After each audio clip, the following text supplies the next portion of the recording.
தலைப்பு nothing can compare to is love.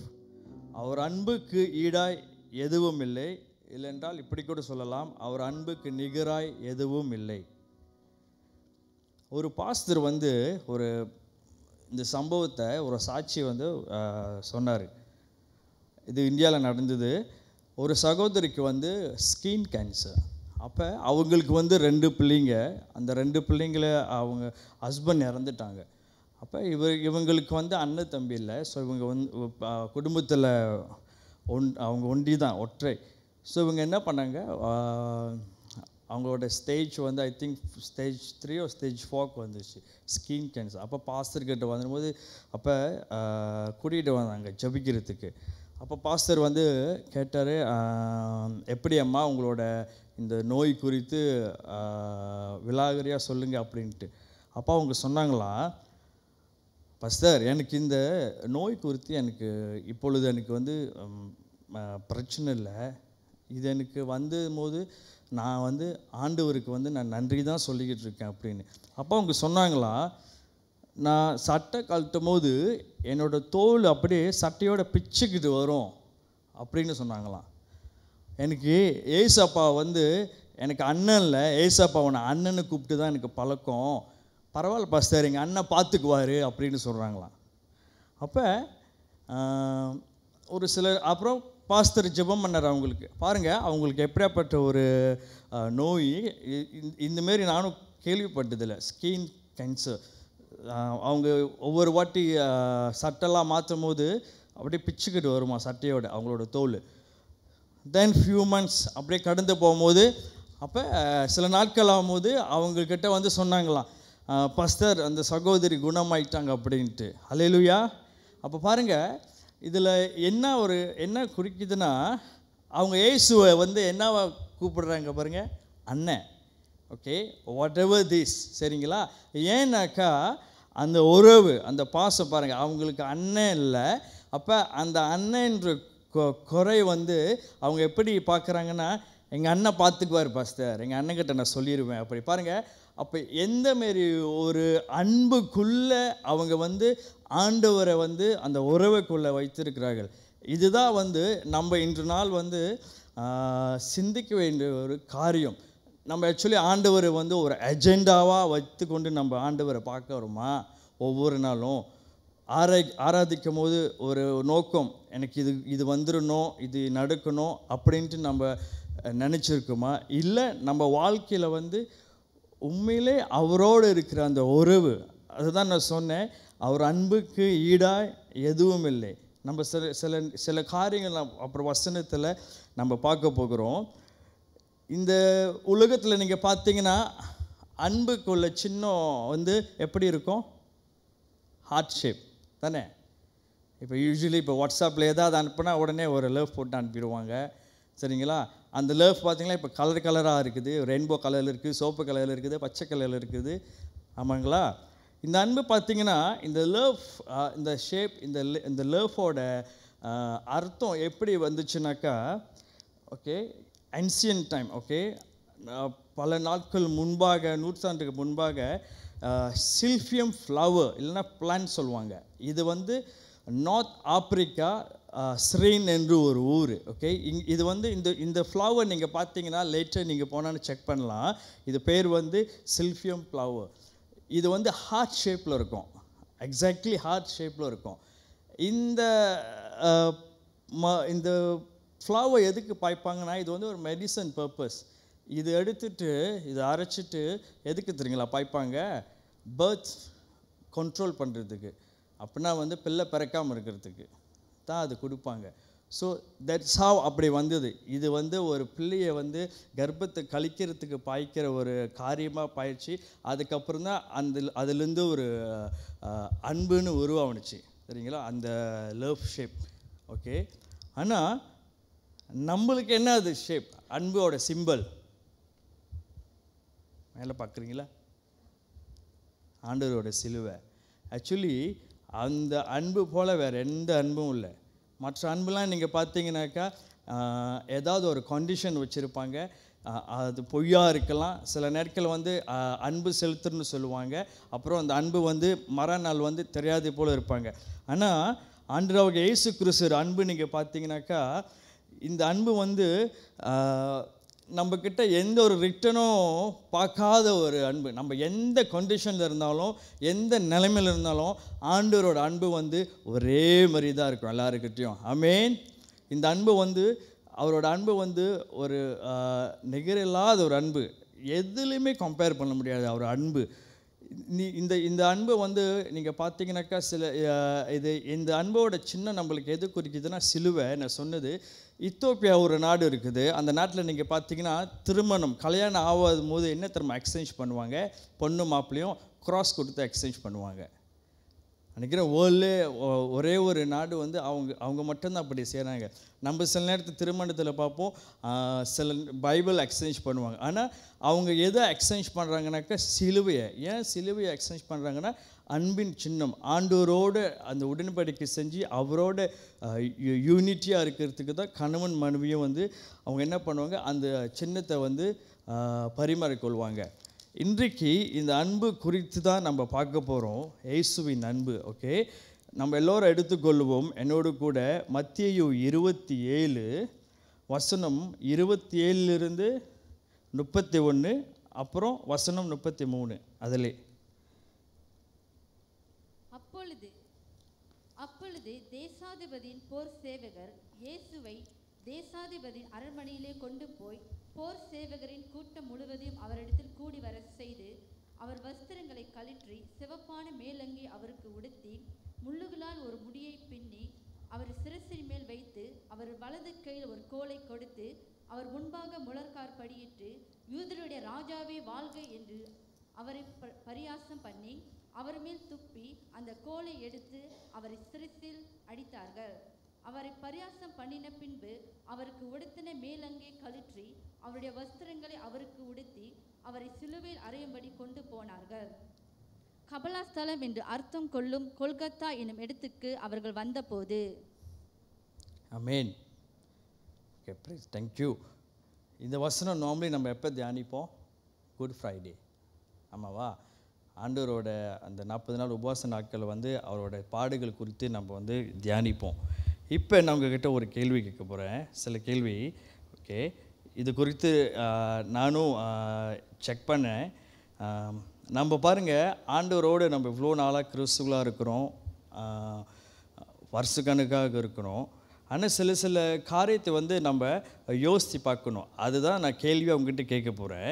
அது என்ன காரியம்னாக்கா, இது பாருங்கள், இந்த வசனம் நம்ம படிக்கும் போது ஆண்டவரோட பாடுகள், அவரை வந்து எப்படி அவரை பிடிச்சிட்டு அவர் என்னென்ன பண்ணியிருக்காங்கன்னு நீங்கள் பாருங்கள். வசனத்தில் நீங்கள் படிச்சிங்கனாக்கா, நான் திரும்ப அந்த வசனத்தை போல் அவரை வந்து அடித்தாங்க, மோக் பண்ணாங்க, காரி துப்புனாங்க, சரிங்களா, சாட்டையில் அடித்தாங்க. அப்புறம் அவர் மேலே சிலுவை எடுத்து வச்சாங்க. அந்த சிலுவை தூக்கி கொண்டு அவர் நடந்து கொல்கத்தா என்ற ஒரு மலைக்கு வந்து அவர் சிலுவையில் அறையை கொண்டு பட்டார். சரிங்களா? இப்போ நான் உங்ககிட்ட ஒரு கேள்வி கேட்குறேன், சரிங்களா? இயேசு எவ்வளோ தூரம் நடந்தார்? How long Jesus walk with cross? அந்த சிலுவை வச்சுட்டு எவ்வளோ தூரம் ஆண்டவர் நடந்தார்? அவர் பிடிச்சாங்களே, எவ்வளோ தூரம் நடந்தார்? நீங்கள் எழுந்துருன்னா அது எழுந்திக்கலாம், சரிங்களா? நான் உங்களுக்கு சிந்திக்கிறதுக்கு தான் இந்த குவெஸ்டினை வந்து உங்களுக்கு கேட்குறேன். ரெண்டாவது, அந்த சிலுவை இருக்குல்ல, அந்த சிலுவையோட பாரம் என்ன வெயிட்டு அந்த சிலுவையோட பாரம்? மூன்றாவது கேள்வி, எத்தனை போர் சேதகர், எத்தனை சோல்ஜர்ஸ் சரவுண்டட் ஹிம், எத்தனை போர் சேவகர் வந்து இயேசுவோடு இருந்தாங்க? அவர் வந்து 9 மணிக்கு காலையில் பிடிச்சாங்க. ஓகே, ஏறக்குறைய 18 ஹவர்ஸ், 9 சரிங்களா, 9-3 சாரி 12-18 ஹவர், சரிங்களா, அவரோட அந்த டார்ச்சர் பண்ண அந்த டைம், சரிங்களா. அந்த டைம் முழுவதும் இருந்த எத்தனை போர் சேவகர் அவருக்காக அப்பாயிண்ட் பண்ணாங்க, அவர் கூட இருந்தது. நாலாவது கேள்வி, இயேசுவை எத்தனை வாட்டி அடித்தாங்க, பீட் பண்ணாங்களே, எத்தனை வாட்டி அவர் சாட்டையில் அடித்தது? அஞ்சாவது கேள்வி, எத்தனை வாட்டி அவர் முகத்தில் காரி துப்புனாங்க? ஆறாவது, how many wounds, அந்த காயங்கள், எத்தனை காயங்கள் அவரோட உடம்பில், தலையிலிருந்து கால் வரைக்கும் எவ்வளோ காயங்கள், இயேசுவோட காயங்கள். 7 ஏழாவது கேள்வி, எத்தனை துளி ரத்தம் சிந்தினார், how many drop blood he shed, அவர் அந்த ரத்தம் எல்லாம் போனது. அடுத்தது எத்தனை துளி தண்ணி ஆண்டவர் சிந்தினார். நீங்கள் யாரும் கை தூக்க வேணாம், நம்ம இதெல்லாம் சிந்திச்சிருக்கோமா, இல்லை நம்ம கேள்வி கேட்டிருக்கோமா இதெல்லாம் குறித்து. ஏன்னா நம்ம எப்பொழுதும் இயேசுவோட பாடுகள் குறித்து நம்ம தியானிக்கிறோம், நம்ம படிச்சிருக்கிறோம். தென் நம்ம சில பேர்த்துக்கு உங்களுக்கு அந்த கேள்வி விடை தெரியும், ஆனால் அநேகர் நம்ம இல்லை. நானும் அப்படி தான் சில நாள் ரொம்ப நாளாக இது குறித்து எனக்கும் இதுக்கு கேள்வி இதோட பதில் தெரியல, இது குறித்து நானும் ஆராயலை. இன்றைக்கு இந்த இயேசுவோட அன்பு, அவரோட சிலுவை குறித்து நான் இந்த வசனத்தை படிச்சிருக்கும் போது அப்போ தான் சில ஆராய்ச்சிகள், சில அங்குமிங்கும் நான் செக் பண்ணேன். இது சரித்திரம் பூர்வமாக அவங்க குறுக்கி எழுதப்பட்டது. சிலது சில என்சைக்ளோபீடியாவில் இருக்குது, கிராஸ் அண்ட் குரூசிஃபிக்ஸ், அந்த என்சைக்ளோபீடியாவில் இருக்குது ஆன்சர். சிலது ஆராய்ச்சி மூலியமாக இது அவங்க ஆராய்ச்சி பண்ணி இதுதான் ஆண்டவரோட பாடு, இந்தந்த எண்ணிக்கை குறித்து அவங்க எழுந்திருக்கிறாங்க. சரிங்களா? இது குட் பி ராங், ஓகேவா? இல்லை சரியாக இருக்கலாம், இல்லை தவறாக இருக்க வாய்ப்பு இல்லை, ஏறக்குறையும் இருக்கலாம். இதுதான் அந்த காரியங்கள் என்று. முதலாவது எவ்வளோ தூரம்னு பார்த்தோமாக்கா, ஏறக்குறைய 500லேருந்து 600 மீட்டர். சரிங்களா? ஏறக்குறைய ஒரு அரை மைல். சரிங்களா? அரை கிலோமீட்டர், சாரி. ஓகே, ஒரு கிலோமீட்டர் 1000 மீட்டர். ஸோ இது ஒரு 500 to 600 மீட்டர். ரெண்டாவது அந்த சிலுவையோட வெயிட் என்னதுனாக்கா 350 பவுண்ட்ஸ், ஏறக்குறைய 140 கிலோ. எவ்வளோ பாரம் பாருங்க. நான் சும்மா செக் பண்ணேன், சும்மா என் மைண்டுக்கு அந்த வெயிட்டு குறித்து நான் பார்க்கும்போது என்ன எனக்கு மைண்டுக்கு வந்துச்சுன்னா, நார்மலி இந்த கன்ஸ்ட்ரக்ஷனில் சிமெண்ட் மூட்டை வச்சுருப்பாங்க, பார்த்துருக்கீங்களா? அந்த ஒரு சிமெண்ட் மூட்டை நினைக்கிறேன் 50 கேஜி. அந்த ஒன்றே தூக்க முடியாது, அவ்வளோ வெயிட்டாக இருக்கும். அப்போ ஏறக்குறைய ஒரு 3 சிமெண்ட் மூட்டையோட பாரம் அந்த சிலுவை. அப்போ பாருங்கள், இவ்வளோ பாரத்தை அந்த அந்த 500 to 600 மீட்டருக்கு அவர் தூக்கிட்டு போயிருக்கார். அப்போ எவ்வளோ பாரத்தை ஆண்டவர் சுமந்துட்டு கொண்டு இருப்பார். மூணாவது, எத்தனை போர் சேதகர் அவருக்காக நியமிக்கப்பட்டு போர் சேதகர் எத்தனை பேர் அந்த சோல்ஜர் இருந்தாங்க தெரியுங்களா? ஏறக்குறைய 608 பேர். That much. 4வது, அப்படின்னா பாருங்கள், ஒரே ஒரு ஆள் அவ்வளோ டெரிபலாக, இயேசு அவ்வளோ டெரிபலாக அவங்க நினச்சி இயேசுவை கொடுமைப்படுத்தணுன்ட்டு. அப்புறம் நம்ம பார்க்கணும், அவர் நினச்ச நேரம்லாம் அடிச்சுட்டு இருப்பாங்க, நினச்ச நேரம்லாம் அடிப்பாங்க சாட்டையில், நினச்ச நேரம். ஸோ அவர் நின்றுக்கிட்டு இருக்கும்போது ஒரு அடி, வலிக்குதுன்னு, கால் வலிக்குதுன்னு இப்படி குனிஞ்சான்னா இன்னொரு அடி. நீங்கள் பேஷன் ஆஃப் கிரைஸ்ட் நீங்கள் பார்த்துருக்கலாம், அந்த கையை கட்டிட்டு எப்படி அடிப்பாங்கன்னு. ஆனால் யூஸ்வலி 2 கொரிந்தியர் 11:23 போட்டிருக்கு, யூதர்களோட பழக்கத்தின்படி 40க்கு குறைஞ்சி அப்புறம் 39 அடி தான் அவங்க கணக்குப்படி அடிப்பாங்க. ஆனால் அது ஒரு வாட்டி அடிக்கிறது. நான் சொல்கிறது அவரை பிடிச்சி அவர் சிலுவைக்கு போகிற வரைக்கும் ஏறக்குறைய 12லேருந்து 18 ஹவர்ஸ். அப்போ எத்தனை சோல்ஜர் அவருக்கு டார்ச்சர் பண்ணுறதுக்காக அந்த போர் சேதகர் இயேசுக்காக அப்பாயிண்ட் பண்ணுங்க, ஒரே ஒரு ஆளுக்கு. இத்தனைக்கும் அவர் அன்பான ஆண்டவர். எங்கே போனாலும் அவர் என்னை பின்படுத்துங்கள், எங்கிட்ட கற்றுக்கொள்ளுங்கன்னு சொல்ல அந்த மனுஷன் இடத்துல ஏறக்குறைய ஒரு 608 சோல்ஜர் அப்பாயிண்ட் பண்ணாங்க அவர் டார்ச்சர் பண்ணுறதுக்கு. அடுத்ததாக நான் சொன்ன கேள்வி எத்தனை வாட்டி அடித்தாங்கனாக்கா, ஏறக்குறைய இது எவ்வளோ தூரம் எவ்வளோ வாட்டி அடிச்சிருப்பாங்கனாக்கா ஏறக்குறைய ஒரு 80லேருந்து 160 வாட்டி சாட்டையில் அடிச்சது அந்த 12லேருந்து 18 ஹவர்ஸ்க்கு ரிப்பீட்டடாக சிவியராக பீட் பண்ணிக்கிட்டு ப்ரூட்டலாக அடிச்சுக்கிட்டே இருந்தாங்க, கொடுமையாக அடிச்சுக்கிட்டே இருந்தாங்க. அதனால தான் அவ்வளோ அடியை தாங்கிட்டு இருந்தார். அடுத்தது வந்து எத்தனை வாட்டி துப்புனாங்கன்னு அவர் பார்த்து காரி துப்புனாங்கன்ட்டு பார்த்தோம்னாக்கா ஏறக்குரிய 80 டைம்ஸ் அவர் முகத்தில் துப்புனது. சும்மா வரவும் போகலாம், நீயா அந்தமாரி காரி துப்புனாங்க. காயங்கள் பார்த்தா ஏறக்குறைய 50க்கு மேலே காயம், 50 உடம்பு முழுவதும் தலையிலேருந்து. நம்மளுக்கு 1-2 காயமாலே எப்படி இருக்கும், எப்படி தான் தாங்கியிருப்பார். 50 மேலே காயம் அவரோட உடம்புலெல்லாம். அவ்வளோ சஃபர் பண்ணார் ஆண்டவர். அடுத்தது துளி ரத்தம் சொன்னல, அவர் தான் எல்லா துளி ரத்தமும் போயிடுச்சுலே. இது வந்து நம்ம பாருங்கள், ஏறக்குறைய நம்மளோட உடம்பில் வந்து 5 லிட்டர் நம்ம பாடியில் இருக்கும். அது ட்ராப்பாக நம்ம எடுத்தோமாக்கா 0.05 ml. ஓகே, அதுதான் வந்து நம்மளோட ட்ராப். ஏசுக்கு வந்து ஏறக்குறைய 24,430 ட்ராப்ஸ் ரத்தம் போனது. இதெல்லாம் ஆராய்ச்சி பண்ணி அவங்க எழுந்திருக்கிறாங்க சரித்திரத்துலேயும். அதே நேரத்தில் சொன்னல ஏர்லியாவே கிராஸ் அண்ட் குரூசிஃபிக்ஸ் என்சைக்ளோபீடியா இதில் இருக்குது இதோட விடைகள். இது பற்றி நம்ம செக் பண்ணோமாக்கா. அடுத்தது வந்து அந்த தண்ணி. ஓகே, நம்மளுக்கு வந்து ஏறக்குறைய ஒரு 70% பாடியில் வந்து வாட்டர் இருக்குது. அப்படின்னா கண்டிப்பாக அது எல்லாமே போயிடுச்சு. ஏன்னா கடைசியாக அவர் குத்தும் போது வந்து தண்ணி தான் வந்துச்சு. நம்ம வந்து இப்போ நான் சொன்ன காரியத்தை வந்து நம்ம என்ன அண்டர்ஸ்டாண்ட் பண்ண முடியுது? திட் இஸ் எ லவ். இதுதான் ஆண்டவரோட அன்புக்கு நான் வந்து இது ஏன் நான் சொல்ல வரேன்னாக்கா, எவ்வளோ பாடுபட்டிருக்கார் ஆண்டவர் நம்மளை மீட்கிறதுக்கு. எவ்வளோ அடியை தாங்கியிருக்கிறாரு. நம்மளோட பாவத்தோட அந்த வெயிட் அளவுக்கு அவர் சுமந்து போன அந்த சிலுவையை எவ்வளோ பாரத்துலேருந்து அவர் நடந்து அவர் வந்து எல்லாத்துக்கும் பொறுமையாக சகிச்சு. ஏன் தெரியுங்களா? ஒரே ஒரு காரணம், அவர் வந்த நோக்கமே நம்மளை காப்பாற்றுறதுக்கு, நம்மளை காப்பாற்றி நம்ம பரலோகத்துக்கு வரணுன்ட்டான்ட்டு. ஆனால் இன்ற நாளில் நம்ம பார்த்தோமாக்கா அநேக பேர் வந்து அந்த கிங்டம் ஃபோக்கஸ் வந்து நம்ம எழுந்து போயிருக்கிறோம். ரொம்ப நாட்களில் வந்து இப்போ நீங்கள் பார்த்தீங்கன்னா ரொம்ப ஈஸியாக, எஸ்பெஷலி இந்த யூடியூப் இந்தமாரி காரையெல்லாம் வரும்போது நீங்கள் பார்த்தீங்கன்னாக்கா ரொம்ப இன்ஃப்ளூயன்ஸ் ஆண்டவர் விட்டு போகிறது, மற்றவங்களை ஏவலமாக பேசுகிறது, கோசிப் பண்ணுறது, சும்மாவட்டியும் அது இதுன்னு பேசுகிறது.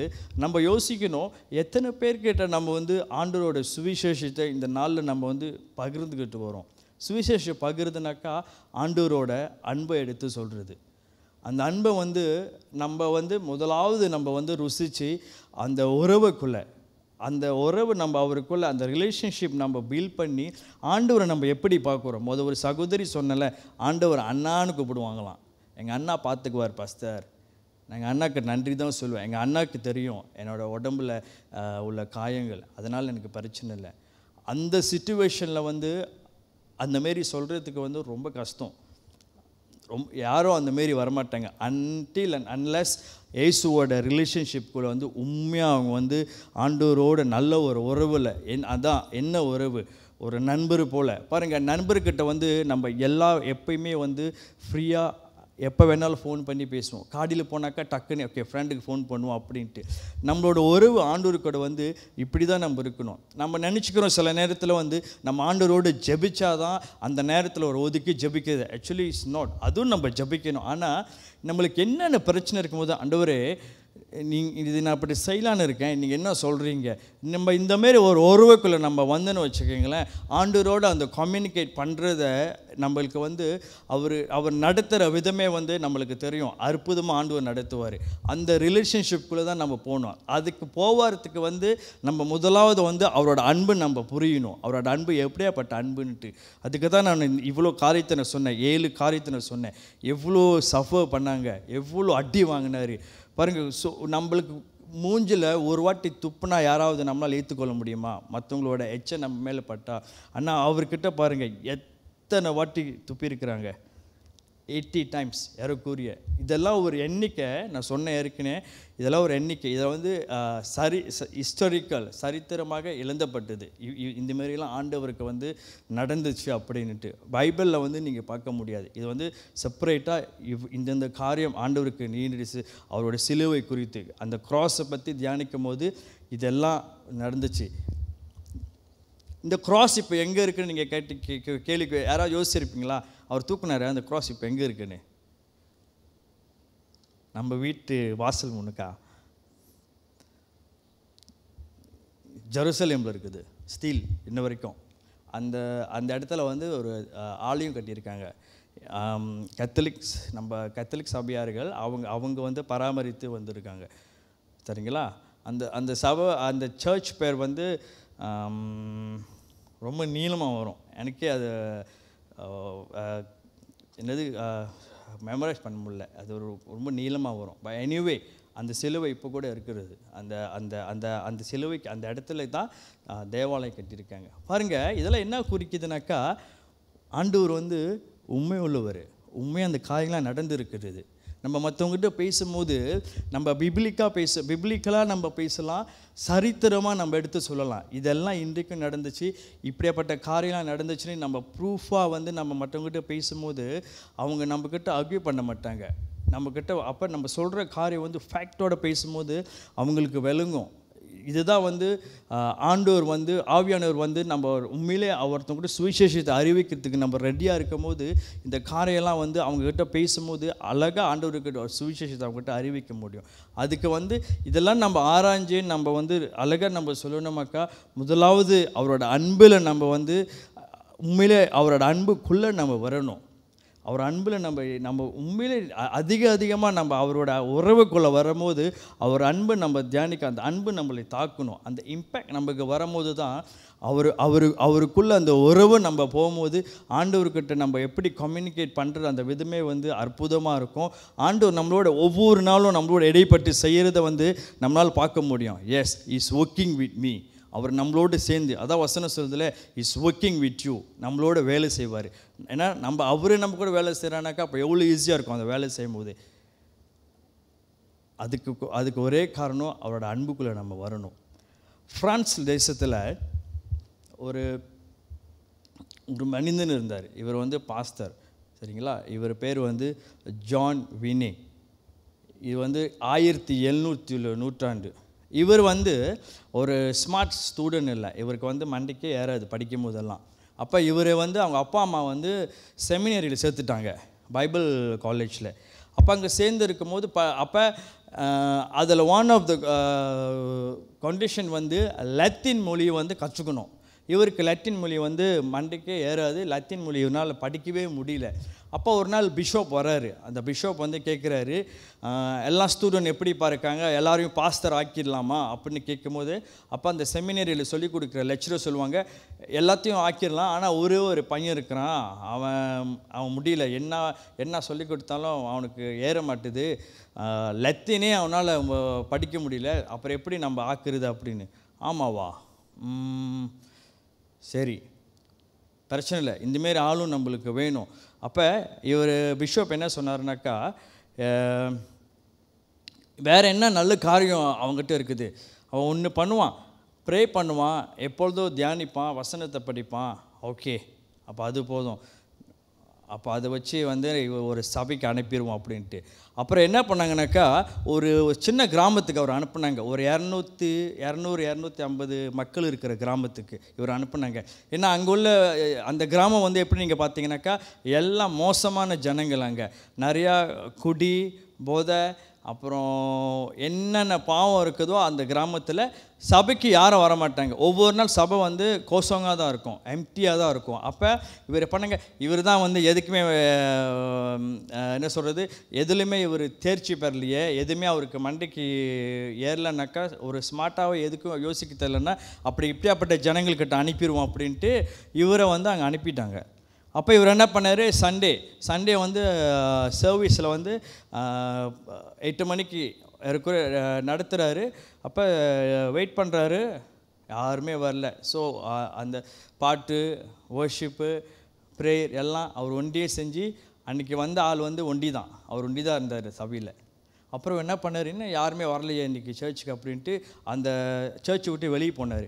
வெளியே போய் பார்த்தாக்கா ஒரு குரூப் கூட்டம் வந்து சீட்டு விளாண்டுட்டு இருக்கிறாங்க.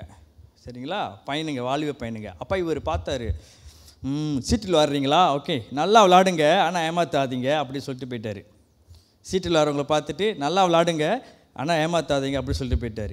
அப்புறம் கொஞ்சம் தூரம் பார்த்தாக்கா சில பேர் வந்து தண்ணி அடிச்சுட்டு இருக்காங்க, ஆல்கஹால்.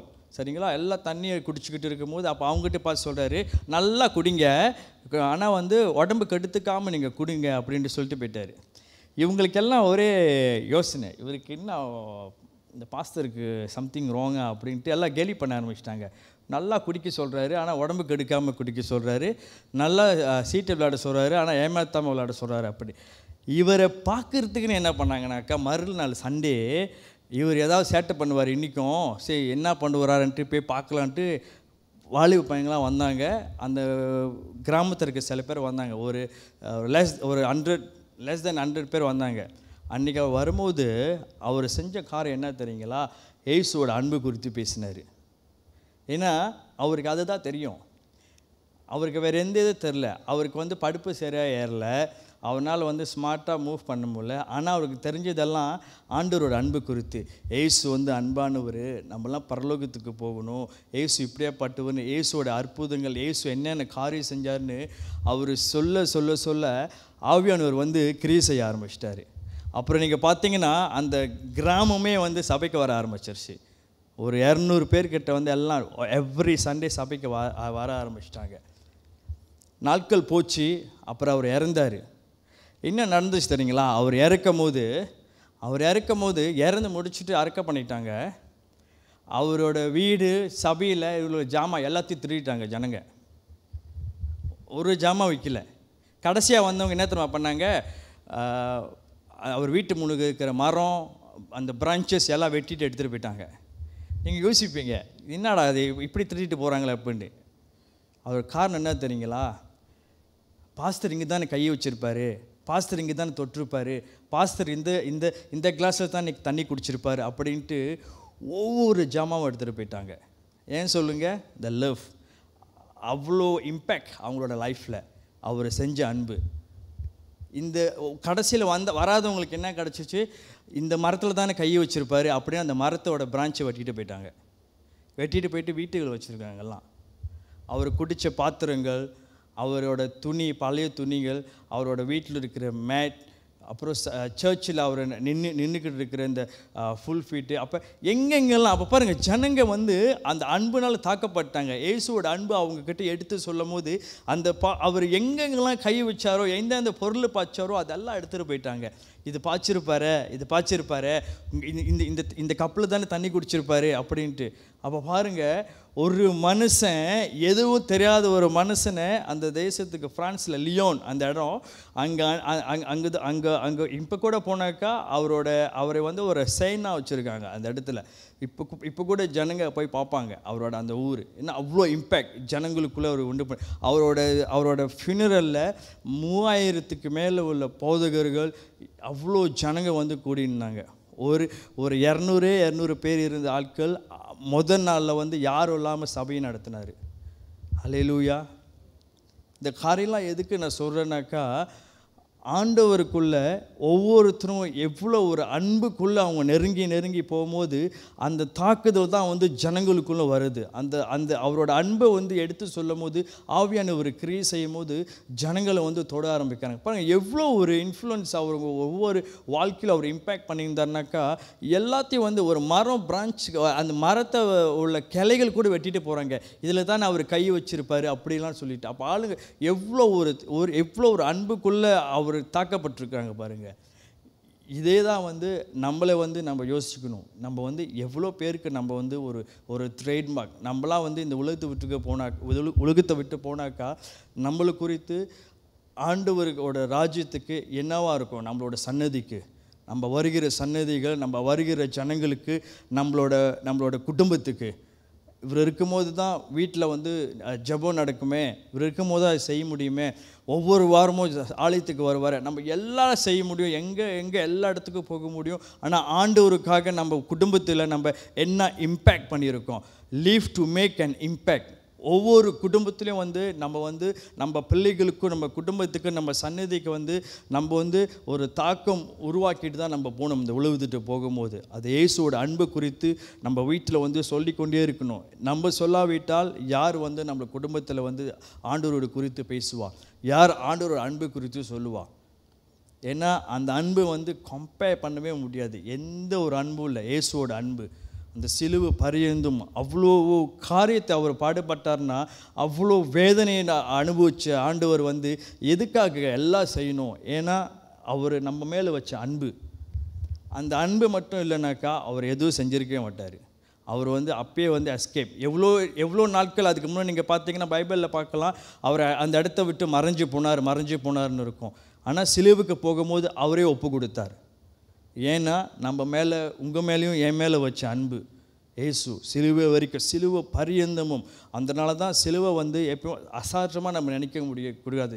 நம்மளுக்கு அந்த சிம்பிள் சிலுவை வந்து அது நம்ம பார்க்கும் போதெல்லாம் அவர் அன்பு தான் நம்மளை வந்து தாக்கணும். எவ்வளோ என் மேலே வச்ச அன்பு இந்த சிலுவை. சில நேரம் நம்ம சிலுவை குறித்து நம்ம வந்து வெட்கப்படுவோம். சிலுவை குறித்து பிரசங்கிக்கிறதுக்கோ சிலுவை குறித்து நம்ம சொல்லுவதுக்கோ. நான் சிலுவை அடையாளம் அப்படின்னு சொல்லலை, இயேசுவை குறித்து அவரோட அன்பு நம்மளை தாக்கும் போது எப்படி ஜான் வினே அவரோட வாழ்க்கையில் இயேசுவோட அன்பு குறித்து அவர் வேறு எதுவும் பேசல தெரியுங்களா? இயேசுவோட அன்பு தான் பேசுவார். இயேசுவோட அன்பு ஜனங்களுக்கு சொல்லி இயேசு எப்படியாப்பட்டவர், இயேசு எப்படியாப்பட்டவர், அந்த அன்பு சொல்ல தான் எல்லா ஜனங்களும் மாறினாங்க. சீட்டு விளாண்டுக்கிட்டு இருந்தவன், தண்ணி குடிச்சுவன் எல்லாம் சபைக்குள்ளே வந்து உட்காந்து கடைசியில் அவரோட பொருட்கள் எல்லாத்தையும் எடுத்துகிட்டு போயிட்டாங்க. இதெல்லாம் அவர் பார்த்துருப்பாருன்னு. அப்போ அவர் மனுஷன் எவ்வளோ ஒரு தாக்கத்தை உண்டு பண்ணியிருக்கிறாரு ஜனங்கள் மத்தியில். இன்று நாள் நம்ம இதை தான் யோசிக்கணும். நம்ம இந்த உலகத்தில் வாழும் போது நம்ம எவ்வளோ இம்பேக்ட் உண்டு பண்ண போகிறோம் நம்மளோட சமுதாயத்துக்கு, நம்மளோட ஜெனரேஷனுக்கு. இது ரொம்ப முக்கியம். இப்போள்ள நாட்கள் நம்ம பார்த்தோமா அநேக பிரச்சனைகள் ஓடிக்கொண்டிருக்கு உலக மத்தியில். ஜியோ பொலிட்டிக்கல் பிரச்சனைகள், சண்டைகள், இயேசு சொன்ன எல்லா காரியங்களும் வந்து நடந்து கொண்டே தான் இருக்குது. யுத்தங்கள், கொள்ள நோய்கள், விலைவாசிகள் ஏறிக்கொண்டு இருக்குது, எல்லாம் நடந்து கொண்டே இருக்குது. இதெல்லாம் பார்த்துட்டு நம்ம சோர்ந்து போகிறதுக்கு அப்படின்னு நம்ம வந்து நினைத்துக்கவே கூடாது. இதெல்லாம் முன்னாகவே நம்மளுக்கு ஆண்டவர் வந்து அறிவிச்சிட்டாரு, பைபிளில் போடப்பட்டிருக்குது. ஆனால் நம்ம வந்து இதை படிச்சுட்டு நம்ம இக்னோரானாக இருந்தோமாக்கா நம்மளோட லைஃப்பில் வந்து நம்ம தான் வந்து கைவிடப்படுவோம். ஆண்டோட வருகைக்கு நம்ம வந்து எடுத்துக்கொள்ளப்படலைனாக்கா அந்தி கிறிஸ்து நாட்கள் நம்ம வரும்போது நம்ம ரொம்ப கஷ்டப்படுவோம். இப்போ ஆவியானவர் இருக்கும் போதே நம்ம வந்து பயன்படுத்தி நம்ம சரியாக வாழ முடியலனாக்கா ஆவியானவர் இல்லாத ஒரு நாட்களில் வந்து நம்ம எப்படி வாழ போகிறோம்? அந்தி கிறிஸ்து நாட்களில் வந்து ஆவியானவர் இருக்க மாட்டார். இப்பொழுது நம்மளுக்கு தேற்றவாளன், அதாவது ஏசப்பா சொன்னார், நான் போகிறது நல்லது, நான் போகாவிட்டால் உங்களுக்கு தேற்றவாளன் வந்து ஹெல்ப்பர் வந்து வரமாட்டார். பாருங்கள், அவர் வந்து ஹெல்ப்பு அப்படின்னா நம்ம பலவீனப்பட்டு இருக்கும் போது, நம்மளுக்கு எதுவும் இல்லாத பிரச்சனை இருக்கும் போது நம்மளுக்கு ஹெல்ப் பண்ணவர் வந்து ஆவியானவர். அப்போ ஆவியானவர் வந்து நம்ம எப்பொழுதும் ஆவியானவர் நம்ம வந்து பயன்படுத்திக்கணும். ஆவியானவரோடு நம்ம உறவாடணும், நம்ம அவரோடு பேசிக்கொண்டே இருக்கணும். அதனால தான் வந்து ஒரு சிநேகிதன் கூட ஒரு ஃப்ரெண்டு கூட வந்து நம்ம எப்பொழுதும் பேசுவோம். ஒரு நாள் பேசலைனாக்கா நம்ம வந்து ஏதோ மாரி இருக்கும். உடனே காலையில் எழுஞ்ச உடனே நம்ம ஃபோன் பண்ணுவோம், எப்போல்லாம் இருக்கேன், நேற்று நான் ஃபோன் பண்ணவே இல்லை. அது போல் ஏசாப்பாக நம்ம பேசுகிறோமா? அவரே சொன்னார்ல, நான் உங்களை வந்து ஒரு சர்வனாக நான் நினைக்கல, நான் உங்களை வந்து ஒரு சிநேகிதனாக நினைக்கிறேன்னு ஆண்டவரே சொன்னார். ஒரு சிநேகிதனாக ஏன் என்ன சொல்ல வராருனாக்கா, நான் வந்து உன்னோட ஃப்ரெண்டை போல் பேசு, ஃப்ரெண்டு போல பழகு. அப்படின்னா என்ன காரியம் இருந்தாலும் நம்ம அவர்கிட்ட சொல்லணும், அப்பா எனக்கு இது பிரச்சனைப்பா, இது எனக்கு சால்வ் பண்ணி கொடுங்க. எஸ், நம்மளுக்கு அழகாக ஆண்டவர் செய்வார். ஒரு ஃப்ரெண்டுக்கு நம்ம அப்படி தானே பேசுவோம். அப்போ நம்ம மனத்திருந்து தைரியமாக பேசணும். நம்ம வந்து ஃப்ராங்க்லியாக எல்லாமே என்ன ஒரு மறைவில்லாமல் அழகாக பேசணும். ஆண்டவர் எனக்கு இந்த பிரச்சனை எனக்கு சால்வ் பண்ணுங்கள், நான் இது செய்யலான் இருக்கேன், நீங்கள் என்ன சொல்கிறீங்க, நான் இந்த பிஸ்னஸ் ஆரம்பிக்கலான் இருக்கேன், நீங்கள் என்ன சொல்கிறீங்க. நம்ம இந்தமாரி ஒரு உறவுக்குள்ள ஆண்டவர் நம்ம வரணும். அந்த உறவுக்குள்ள நம்ம வரணுனாக்கா ஆண்டவரோட அன்பு நம்ம புரிஞ்சு அந்த அன்பு நம்மளை தாக்கணும். ஹல்லேலூயா. ஆகையினால் நம்ம இந்த நாளில் வந்து ஆண்டவரோட அன்புக்குள்ளே நம்ம அதிகமாக நெருங்கி வருவோம். அவரோட அன்பு நம்மளை வந்து நெருக்கணும். இதுதான் வந்து ஆண்டவர் பாருங்கள், எல்லா சிச்சுவேஷன்லையும் ஜனங்களை வந்து அன்பால் தான் பிடிச்சார். இந்த போதகர் குறித்து நான் சொன்னல, அவர் எப்படி ஆளுங்களை கவர்ந்தார்? அன்பால். அவர் பாருங்கள், அந்த வார்த்தை பாருங்கள் எப்படி சொன்னார், நல்லா குடிங்க, உடம்புக்கு எடுத்துக்காமல் குடிங்க அப்படின்னு. அப்போ எல்லோரும் சிந்திக்க வைக்குது. ஆனால் நம்ம வந்து ஈஸியாக ஒருத்தவங்களை கோசிப் பண்ணிடுவோம், ஈஸியாக மற்றவங்களை வந்து கடிந்து கொள்வோம், தவறுதலாக பேசுவோம், அப்புறம் ரொம்ப டைரெக்டாக பேசுவோம், அவங்கள புண்படுத்துகிற மாரி பேசுவோம். அதனால் வந்து நம்மளை குறித்து அவங்க வந்து என்ன இப்படி பேசுகிறாங்க, இவங்ககிட்ட பேசாமல் இருக்கிறதே நல்லது அப்படின்ட்டு விலகி போயிடுவாங்க. அப்போ நம்ம எப்படி ஆண்டோட அன்பை எடுத்து சொல்கிறது? ஸோ ஃபர்ஸ்ட் ஆஃப் ஆல் நம்மளோட வாயின் வார்த்தை தான் நம்ம வந்து சரியாக்கி கொள்ளணும். ஆண்டோட அன்பு நம்ம கூட வரும்போது அது குறித்து நம்ம ரொம்ப கவனமாக இருந்தோமா அநேக பேரை நம்ம வந்து தொட முடியும். இதுதான் இயேசு வந்து சமரிய பெண்ணு கூட பேசும்போது யோவான் 4ஆம் அதிகாரத்தில் நீங்கள் படிச்சிங்கனாக்கா அவர் வந்து அழகாக டேக்கிள் பண்ணுவார். உன்னோட புருஷன் எங்கே கூட்டிகிட்டு வாங்குவார் பாருங்கள். ஒரு விபச்சாரி கிட்ட வந்து நீ விபச்சாரம் செய்கிறன்னு சொல்லலை, அழகான வார்த்தை உன்னோட ஹஸ்பண்டை கூட்டிகிட்டு வான்றாரு. அப்போ ஆண்டவர் பாருங்கள், இந்த சாய்ஸ் ஆஃப் வேர்ட் எப்படிலாம் பேசுகிறாரு. ஏன் அப்படி பேசுகிறாரு? ஏன்னா அந்த அன்பு கவர்றதுக்கு. அவர் அன்பாலே தான் பேசுகிறார் எல்லாத்தையும். அப்போ அது போல் நம்ம அவரை பின்பற்றுறோம், நம்ம அவரை டிசைப்பிள், அவரோட பிள்ளைங்க நம்பினாக்கா அவரை போல். அதான் வசனம் சொல்லுது, என்கிட்டேருந்து படிச்சுக்கோ, லேர்ன் ஃப்ரம் மீ அப்படின்னு ஒரு வார்த்தை இருக்குது. லேர்ன் ஃப்ரம் மீ, என்கிட்டேருந்து கற்றுக்கொள்ளுங்க. அப்போ அவருக்கிட்ட நம்ம கற்றுக்கொள்ளணும். அந்த என்ன கற்றுக்கொள்ளணும்னா ஃபர்ஸ்ட் ஆஃப் ஆல் எப்படி ஆண்டவர் அன்பாக ஒவ்வொருத்தோடு பேசினார். ஹல்லேலூயா.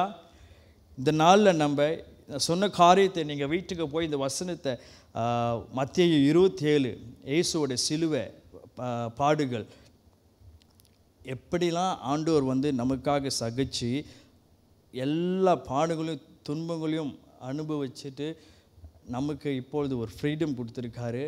நம்ம நல்லா வாழ்கிறோம். நம்ம பாவத்தின் பாரம் தான் அவரோட சிலுவின் பாரம், தெரியுங்களா? அந்த அன்பின் அளவு தான் அந்த அவர் பட்ட எல்லா காயங்களும். ஆகையினால நம்ம இன்னும் கொஞ்சம் சீரியஸாக ஆண்டவரை தேட, ஆண்டவர் சமூகத்துக்குள்ளே நம்ம வரணும். வருகிற நாட்களில் வந்து வாங்க சபைக்கு. நம்ம நாளைக்கு ஆராதனை, கிளைங்கில் வெள்ளிக்கிழமை ஆராதனை, ஞாயிற்றுக்கிழமை ஆராதனை, ஆனிவர்சரி சர்வீஸ் நம்ம சாட்டர்டே. ஏன் இதெல்லாம் வந்து சபையில் செய்கிறாங்கனாக்கா நம்ம வழி தப்பி நம்ம எதுவும் நம்ம பலவீனம் ஆகாமல் தான் நம்ம எல்லாம் சபைக்கு வரணும். சபை கூடுவது விட்டு விடாதீங்கன்னு வசனம் சொன்னது பிரகாரம் நம்ம சபையை வந்து உட்காந்து பிள்ளைகளோடு எல்லாத்தையோடு வந்து உட்காந்து நம்ம பேச, ஆண்டவர் வார்த்தை கேட்க நம்மளை சுத்திகரிக்க, அவரோட அன்புக்குள்ளே நம்ம இன்னும் வளரணும்.